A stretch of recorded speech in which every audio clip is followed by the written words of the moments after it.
This week, India will set out to do what Russia couldn't and crack a moon mystery. It'll attempt to become the first country to land a spacecraft on the unexplored lunar South Pole. Our resident astrophysicist Sarah Webb joins us from Melbourne. Sarah, good evening. Why is everyone so focused on this particular area? It's an excellent question, and I think a lot of people are surprised when they hear lunar South Pole because it's not what you expect.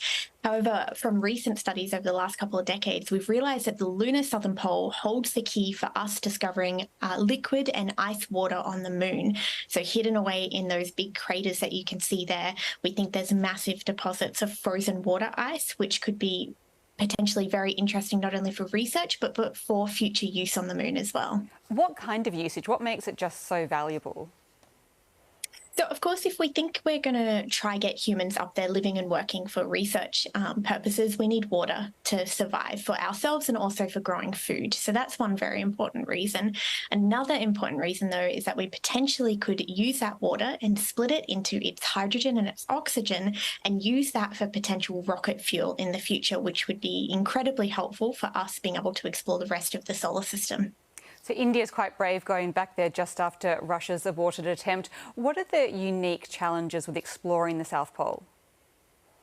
So the South Pole is very different to the rest of the moon. As you can see, there's so many different craters, and I think we don't get a clear understanding from the images just how dangerous it can be.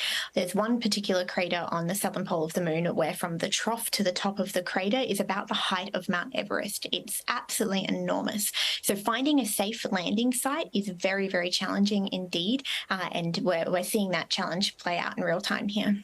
Sarah, can anyone have a go? Are there rules around who can go looking and what they can do once they're there? So in theory, any nation can send objects to space. Each nation has their rules over when you're allowed to launch and what you're allowed to launch. But as far as getting to the moon, once you're there, it really is a bit of a wild west. So there are some treaties, some of the space treaties that we have from the 60s and the 70s. And then we, of course, have our new Artemis Accords. However, not all nations have signed on to them. So it is a bit of a grey area. And the idea is that everybody will play kindly with each other. This is a very important day for India's space team. Where does India stand in the space race overall when you compare it to powerhouses like, say, America or China, and if we ignore what just happened, Russia? Yes. So they are fairly new to this game. They've only been sending missions to the moon since their first one arrived there at 2008. That was an orbiter explorer. And this will be their third orbiter and now their first rover. If they are able to achieve what we call a soft touchdown, they will be the fourth country in the world to have achieved this, right behind the US, the former Soviet Union, and China as well. So they are very new to the game, but they're doing excellent work. We'll be watching intently. Sarah Webb, thank you for your insights tonight. Thank you.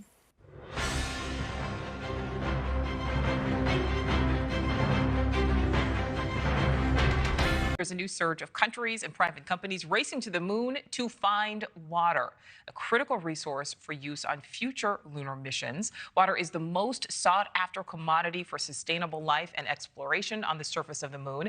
Scientists first detected water ice on the moon's south pole in 2008, but new research estimates up to 300 billion tons of water could be tucked away in lunar soil. So tomorrow, India could become the first nation to successfully land an unmanned spacecraft on the moon's south pole just days after Russia's failed lunar mission. The U.S. plans a launch to that same region of the moon, but that is not slated till November. So let's bring in now space communication specialist Alexandra Doughton. Alexandra, thank you so much for giving us some of your time. First of all, why is there this race to be the first to the moon's south pole specifically? What will that signify? Well, we know that people have landed on the moon and that there's been countless missions to the moon. So the South Pole is really a new area. And the reason it's so exciting is because it's an area of extremes. There are some really tall mountains and deep craters in the lunar South Pole, which make it a really unique environment. There are areas that are permanently shadowed and areas that receive almost constant sunlight. So these are complete extremes that could provide an entire new area for research in regards to the moon. All right, so Alexander, compare this South Pole of the moon. What would be the closest comparison here on Earth? Is there anything that would kind of compare? I think that the closest comparison would have to be the South Pole of Earth, or maybe the North Pole of Earth as well, which also we see these extremes with light as well.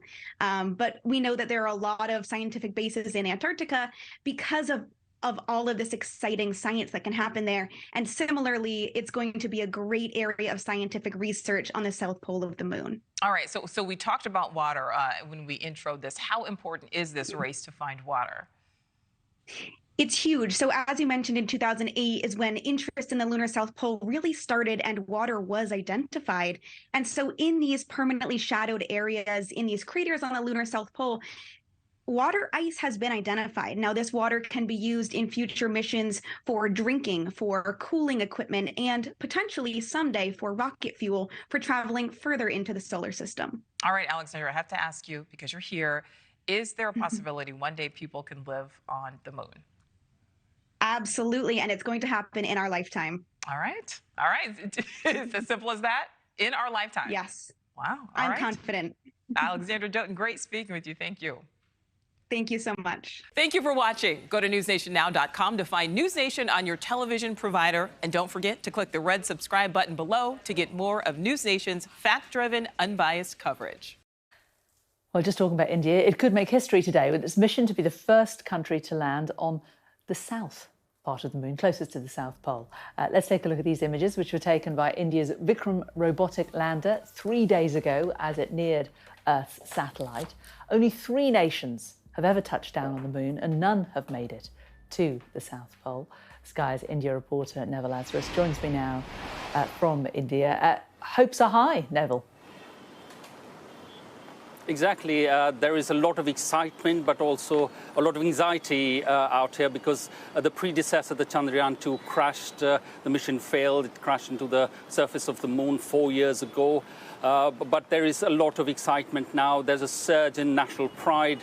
If this is a success, it will make India the 4th country in the world after the United States, the erstwhile Soviet Union, and China to land a spacecraft on the moon, but the first on the southern side of the moon, which is of great interest for scientists because of water ice prevalent out there, which gives a big boost to the scientific community and the explorers for future missions. There are possibilities of a station on the moon, which will then help propel other missions after that. But there is a lot of constraints in terms of India's missions to space, primarily because of finances. Jane, just to give you an example, this Chandrayaan mission has costed $74 million. The big Bollywood blockbuster Interstellar costed $165 million, double this amount.